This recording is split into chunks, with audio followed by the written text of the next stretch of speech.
En direction de la primature où le chef du gouvernement de la transition a dirigé une séance de travail avec les membres de la nouvelle commission nationale de prévention et de lutte contre la traite des personnes en République gabonaise avant de procéder à l'installation du président de cette organisation, la communication de la primature. Nous fait le point. Aujourd'hui, nous avons besoin de franchir une étape supplémentaire pour mettre de l'ordre dans notre maison, pour faire en sorte que des pratiques qui ont commencé à avoir cours chez nous soient éradiquées.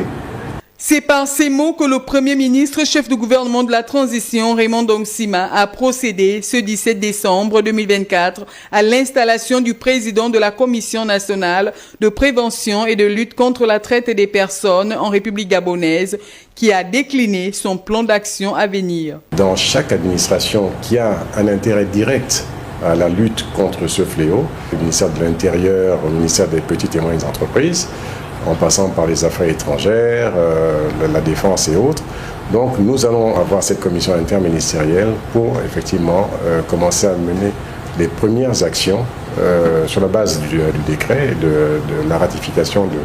de cette convention internationale pour continuer la lutte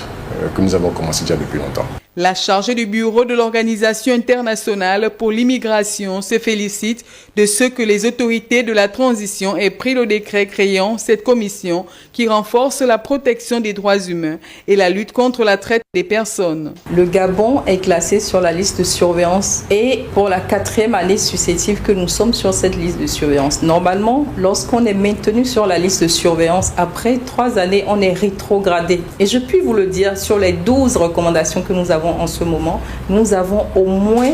déjà travaillé sur 10 recommandations, ce qui veut dire qu'il nous reste très peu d'efforts à faire pour passer à la catégorie 2. Et c'est la raison pour laquelle nous saluons vraiment l'effort du chef de l'État, du Premier ministre, parce qu'ils ont vraiment œuvré déjà pour que le chef de l'État puisse signer ce décret. En établissant une structure dédiée à la prévention et à la lutte contre la traite des personnes, le Gabon se positionne en tant que défenseur des droits humains et envoie un signal fort quant à son engagement à éradiquer ce fléau.